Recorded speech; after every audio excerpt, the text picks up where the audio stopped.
Well, happy December. It is the last month of the year.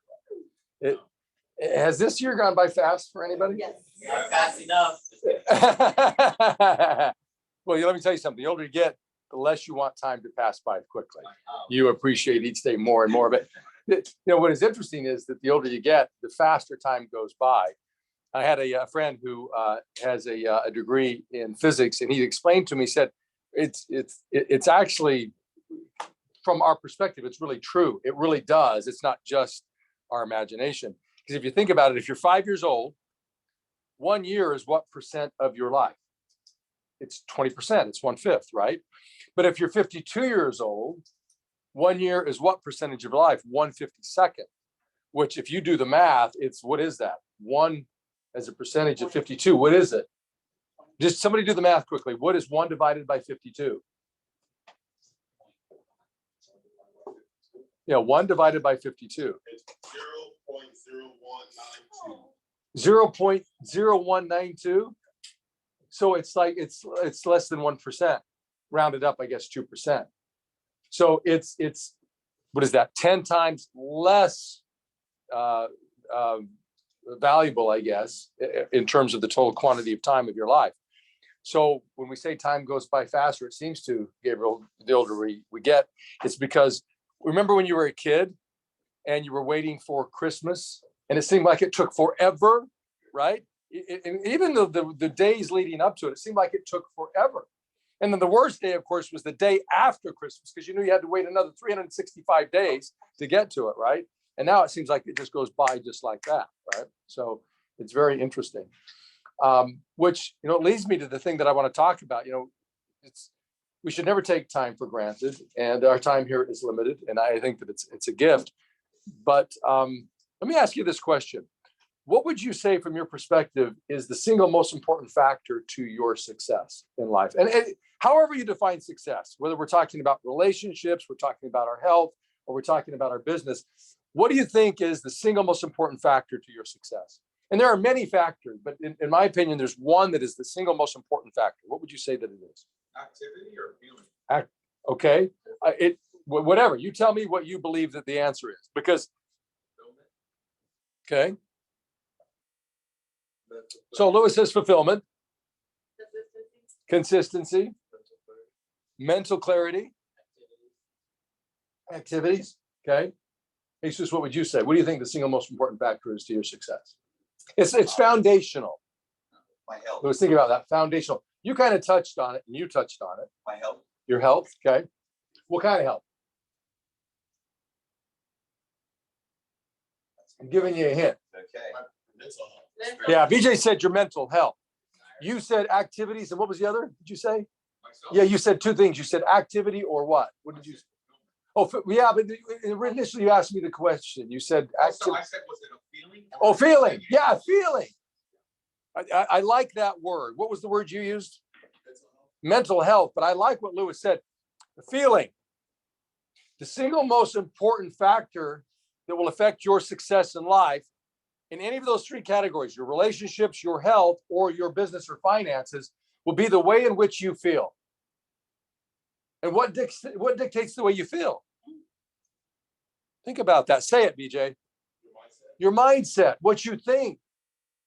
And do you want the good news? Yes. The good news is you're in control of that. You want the bad news? Yes. You're in control of that. It's good if things are good. It's bad when things are bad. And you don't recognize that. Does that make sense? Say yes. Yes. So it's really important that we recognize that. Good morning. The single most important factor to your success is your mindset. And I took some notes here. I shouldn't have, but as I was driving here, when I had moments where I could write something out, I wrote it down. And the first thing that I wrote down is the number one factor of your success is your mindset.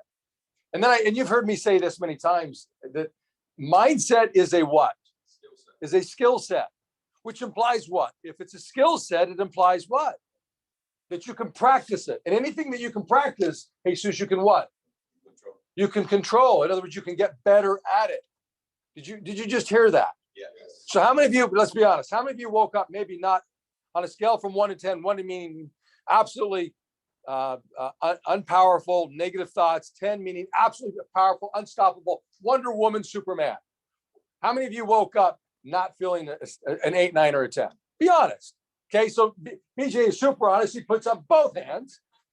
If he could, we could see him. He'd lay on his back and put up his 2 legs and his 2 hands, maybe.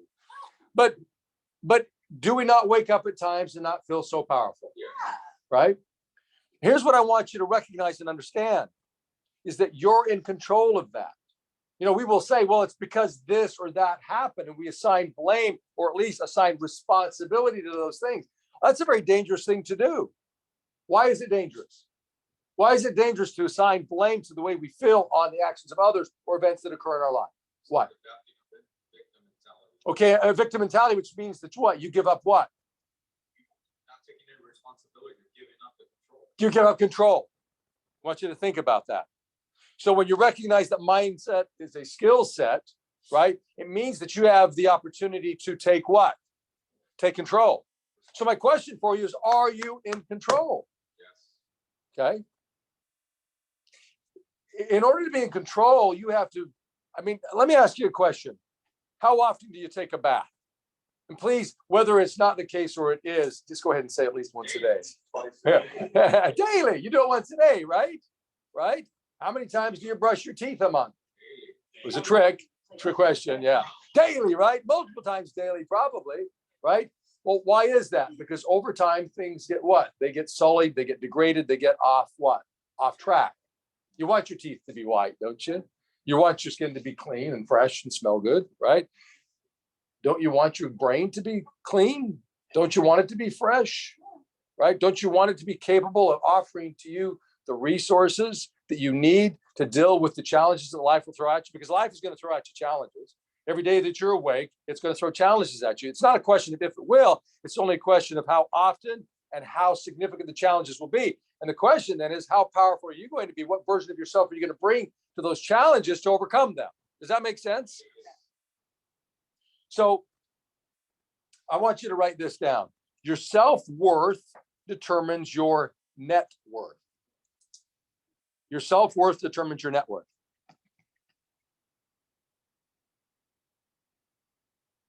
What I have found in my life is that the more sense of self-worth that I have, I bring a greater version of myself to the challenges on a daily basis. And when I bring a better version of myself to the challenges, I get further through the challenges. I accomplish more. And when I get further through challenges and I accomplish more, what happens to my results? Do I get worse or better results? So if I bring a better version of myself to the day, I get better results. Well, that's what I'm saying here. Your self-worth, the way in which you perceive yourself, affects the income that you make. Or when I say net worth, I'm not just talking about money.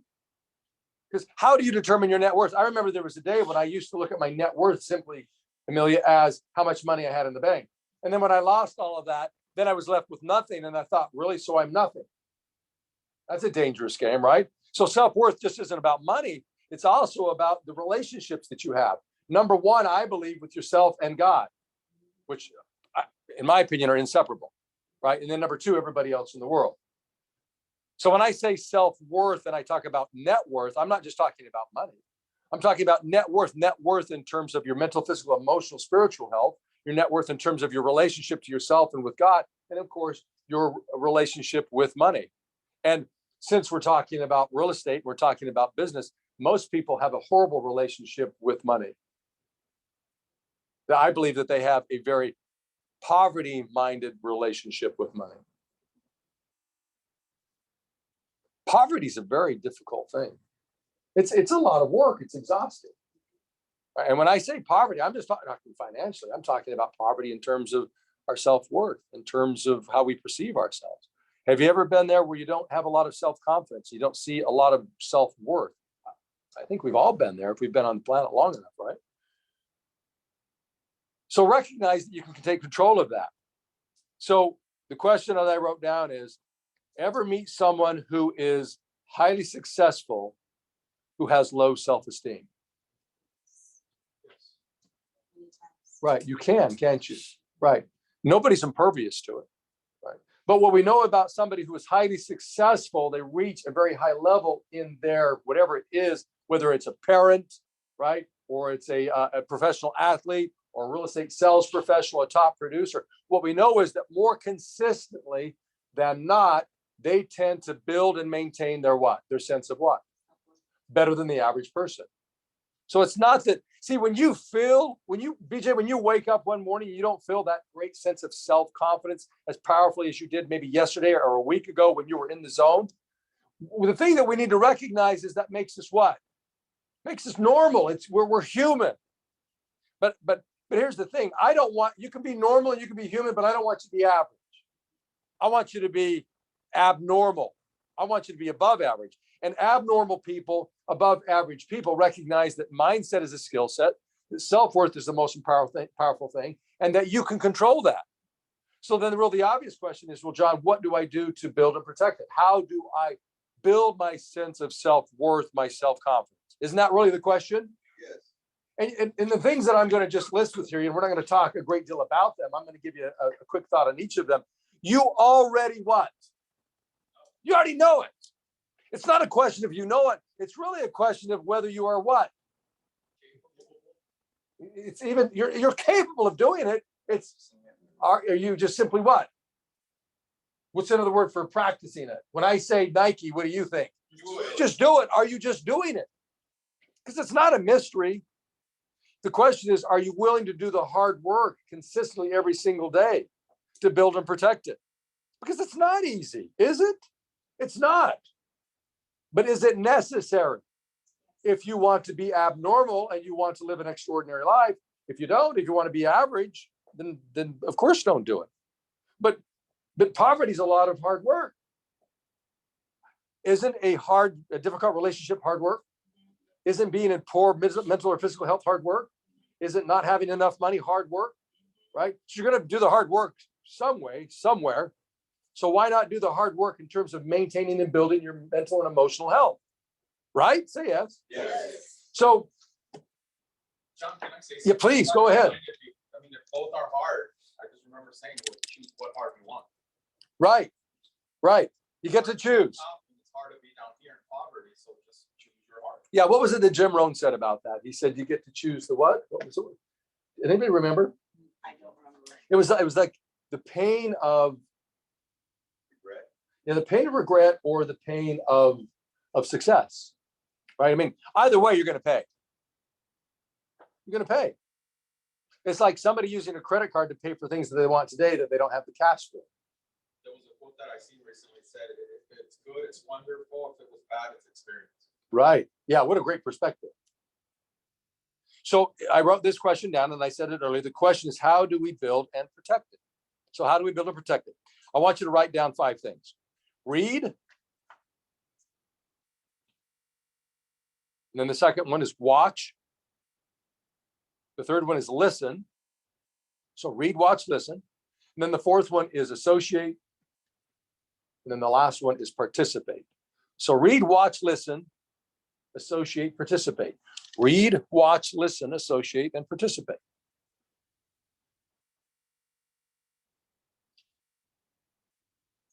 Let's just talk about each one of those. Broadly speaking, your mind is like a castle. It is the core of your kingdom. And it's your job, since it's your mind, you're the queen, you're the king of it, it's your job to protect the castle, the core of your kingdom or queendom. You have to stand guard at it. It's nobody else's job. Nobody else has the capability of doing it. It's only you who can do it. My question is, are you standing guard at the gates of your mind? Well, what does that mean? Well, controlling the content that goes in. With what you read and what you listen to and what you watch and the people you associate with and the things you participate in. See, that's how you control it on a daily basis. Because those things ultimately affect what you think about, BJ, and what you think about affects what you feel, and what you feel ultimately affects the actions that you take or don't take. Does that make sense? Yes. So when I say read, it reminds me of a story very quickly. Some of you may have heard this story. I tell it often because this is one of the most important principles. This was about 7-8 years ago. I was in Palm Beach, Florida, And I happened to have the opportunity to tour a $75 million estate. It was a $75 million estate owned by a couple that had 9 properties similar to this around the world. So think about that, owning 9 homes that are in the range of $75 to $100 million. This property was gorgeous. Yeah, I mean, the thing that was most interesting about the property wasn't that it was about 12,000 square feet and was finished to the highest level that you could possibly imagine. And the fact that it was situated right on the ocean, that was its backyard, literally the backyard. There was a little spot of grass that was probably no deeper than from where I am to where BJ is, probably about 30 feet. And then it was sand, and then it was ocean. It was phenomenal. But all of those things were the most interesting thing to me, at least. When you walk into the home, you found the most interesting thing. As you walked in, on the right-hand side, something that was very prominent, you couldn't miss, was a library. Now, what is interesting is that if you go into the average home, the first or most prominent thing that you see is not a library. What is the most prominent thing that you see in most homes? It's kind of like the focal point of the home. Yeah, the television, the family room, right? It's that area. What did you say again? 75 inch. 75 inch, exactly right. And if you're really successful, right, 100 inch, right? That's like you've really made it. We got a 100-inch TV in our family room. Didn't see that in this home. What you saw when you walked into this home was a library that literally had thousands of books. Well, of course they can afford thousands of books, John. They've got 9 homes, estates around the world. So of course they're going to have this. No, of course they're going to have 9 homes around the world at that value because they have a library of books, of thousands of books. The sort of library that has shelves that go up about 20 feet, that has the ladder that's on wheels and on rails that you move around because the shelves are so high you can't get to them. You got to go up to the ladder to get them. You've seen movies where they have libraries like that. It was that sort of a library. It was impressive. And I stood there next to this woman who was looking at it as well, kind of like, And she was judging it. I was in awe. She was judging it. She will remain unnamed. And she looked at me. I was in awe. And she looked at me, right? She looked at me and she said, I doubt that he's even read any of, it's not all of these books. She said, I doubt that he's read any of these books. She didn't give me the benefit of the doubt that maybe he read one of them. I doubt that he's read any of these books. And I looked at her in absolute disbelief that she said that. And I said, well, that's interesting. I said, my suspicion is that when you own 9 homes like this around the world, you've probably read these books and more. I want you to think about that. What you put into here dictates what comes out with your reality. So my question for you is, what are you reading? Are you taking a proactive approach and reading the right content? Remember, you're the guard at the gates of your castle, your kingdom, or your queendom. It's the core. What was the next one? Watch. How many of you have been to a movie recently? Did the movie make you laugh? Did it make you cry? Yes. What movie was it that made you cry? Pursuit of Happiness. Pursuit of Happiness. Okay. Did you get scared in the movie that you watched? What was the movie you watched? Do I really have to share? Yeah. Sure, yeah. Don't tell me it was Ghostbusters. Halloween Yeah, Halloween, okay. Right. Okay. So a movie can make you laugh, can make you cry, can make you afraid. Can it make you angry? You ever watch a movie and get angry? Yes. Yeah. Isn't that interesting? A movie isn't real. It's lights being projected on a screen, right? In a dark theater or at your home, right? It's not real. It's a bunch of actors and actresses being given a script and they're acting it out. And yet it makes you laugh, cry, get angry, and get scared. Real emotions, right? Real. It was real. When you laughed for real. When you cried for real. When you got angry for real. When you were afraid for real. Your brain doesn't know the difference. So my question for you is, what are you watching? And is it building and protecting? It was the very reason that Lewis said, should I admit to this? Is it okay, right? Because what we know is that junk food has an impact on our body, just as junk information has an impact. So you're kidding yourself when you think that, well, watching something like that doesn't have an impact. It does. So when you realize that it does have an impact, that when you eat an entire chocolate cake and expect that it's not going to have an impact on your waist, you're fooling yourself. And there's anybody in this room or on the Zoom cast who believes that to be true. You don't believe that eating an entire chocolate cake is not going to cause you to gain some weight. We all know that it will, right? But we want to pretend that eating a pound, right, of junk information isn't going to have an impact on what's going on up here. And the fact is, we know that it does. We just don't want to admit it.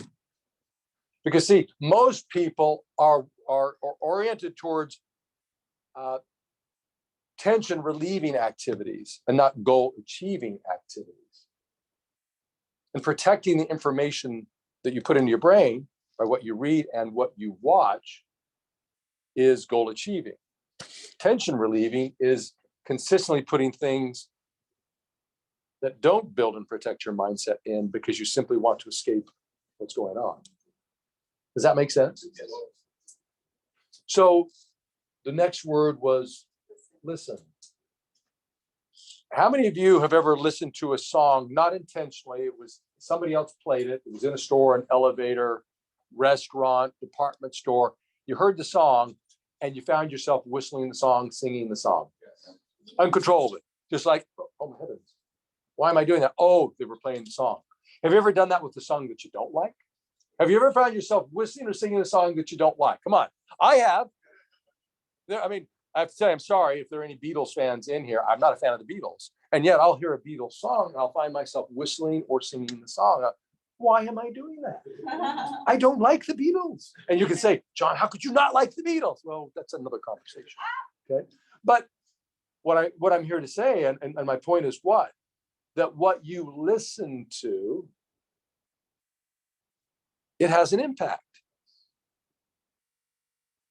Even songs that you don't like, you'll have a tendency to hear and repeat and to sing.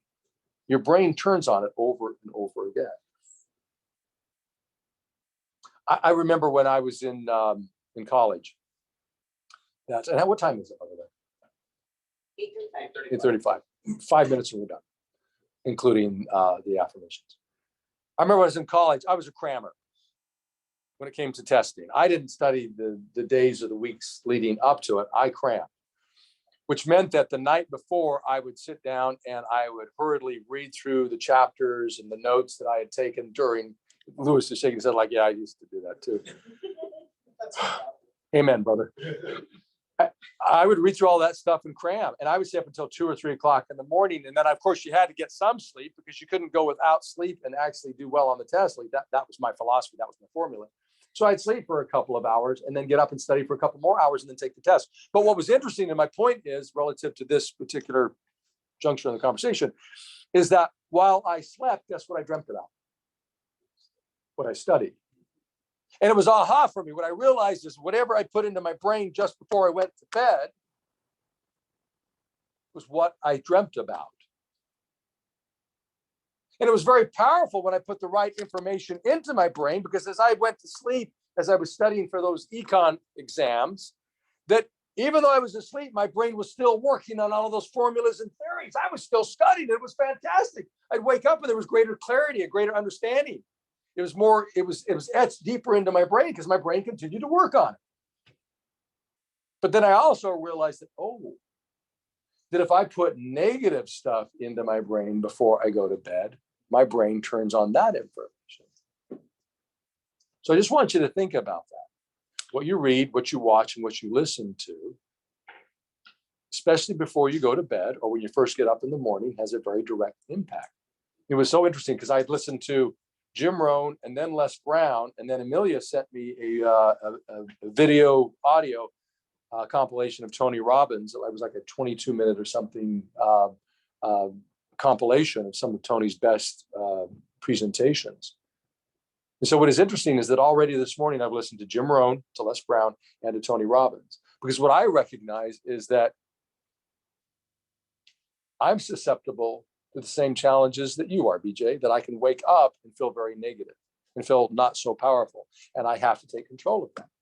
And I take control of that by what I put into my brain just before I go to bed, and also as soon as I get up. You were going to say something else. Like this morning, I mean, it's getting home. It's what kind of conversations do we have with ourselves? Yeah. Driving here, I felt like listening to some music, but I had to have a conversation and ask myself, is that music going to get me any closer to where I want to get? Yeah. automatically I went to metahuman. Uh-huh. Deepak. Yep. Yeah. And it's like every time you take those actions, You feel so much stuff I better. had no clue about, and I'm so thankful. But Yes. the conversation, I was happy with myself. Well, and reminding myself of what I want. so the interesting thing is that was the conversation that he was having with himself about whether I'm going to engage in tension relieving activity, listen to some music that I like, right, or goal achieving activity. And every moment of every day, we have an opportunity to choose that. And I'm not saying don't choose once in a while to engage in tension relieving activity, because I like to go to the movies. I enjoy that. I enjoy once in a while eating some junk food. I do. Right? I'm not going to tell you what I ate last week, but I did. Right? It's okay once in a while, but be cognizant of that. Be aware of that and be control of it. Be very mindful and make certain that the predominant portion of what you take in is helpful. It's nutritious. It's not toxic, which leads me to my next point, which was what? Associate, right? I wrote this down and write this down. Your network equals your net worth. Remember I said in the beginning, your self-worth determines your what? Your net worth? Well, also your network, the people you associate with determine your net worth. Your network determines your net worth. The people you associate with. There are people in your life who will tell you what is possible for you based upon their experience. And in most cases, people will tell you what's possible for you. Most people, the average person, will say what's possible for you, especially if you're in real estate, right? And if they've ever been in real estate, what we know is that the vast majority of people who get into real estate get out, 80% of the people. So what most people will tell you is possible in real estate, what was possible for them. They will tell you what's possible not based upon their successes, but based upon their what? Their failures, based upon their limitations. And it's a good thing that Walt Disney, that Colonel Sanders, that the Wright brothers, that John Kennedy, that Martin Luther King, and others didn't listen to the naysayers. Because if they listened to the naysayers, the people who said, well, it's not possible, because that was their experience, their perspective, right? Then we wouldn't have had the benefit of what those people did.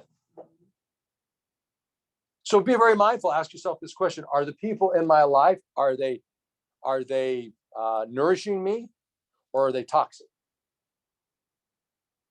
Right? If they're nourishing, then of course spend more time with them. If they're toxic, then limit your time with them. Right? Now, and for some people, some relationships, right? It's like, well, I can't eliminate that person, and I get it, but you can certainly limit the type of conversations, right? I don't remember who I was talking to. I don't know if it was you, Lewis, or you, Amelia. I'm feeling like it was, but this was weeks ago, maybe been a couple months ago. They were having a conversation with somebody, and they basically said, look, time out. I'm not going to engage in negative conversations and activity. And it was with family members. And the family member was not pleased with the conversation, but they were adamant, I'm not going to do this. If we're going to spend time together, we're not going to have these sorts of conversations. So you get to choose. I mean, they confronted them, which is quite frankly, in my opinion, good, not only for the person who confronted, but also the person who was confronted. Right? The last thing was what?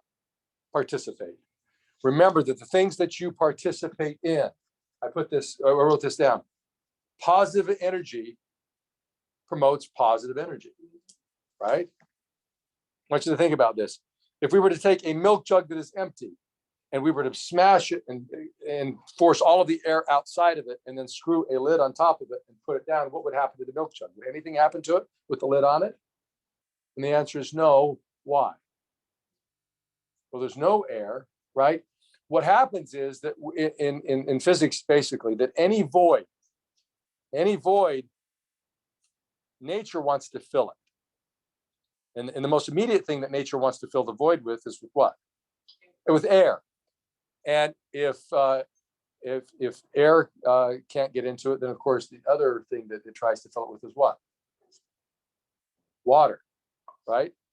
Well, so if you take that milk jug and you compress it, put a lid on it, it can't get filled with air or water. But as soon as you take the lid off, what begins to happen? It starts to what? Expand. Nature abhors a vacuum. It wants to fill things. Well, we're no different. We're energy. We're carbon based, right? And we feed off of energy, both positive and negative. We feed off of it. We feed off of it, positive and negative. So my question for you is, are you feeding enough positive or negative energy? Are you participating in things that feed you positive energy, like this, right? I appreciate the fact that you're all here this morning, but did you participate on Monday? Do you have the plan on participating on Friday? How many times a week are you participating in this? You know, somebody committed to me recently that they were going to attend morning Ascent Monday, Wednesday, and Friday like clockwork. I noticed that they're not on. I sent them a text and said, where are you? I'm here. Where are you? See, all of these things we get to control. The content we get to control. Our mindset we get to control. The question is, are we going to take that responsibility? Mindset is a skill set. The number one determinant to your success is your sense of self-worth, your mindset. That is good news, ladies and gentlemen, because you get to control that. So, having said that, let's finish it up, some closing affirmations so you guys can get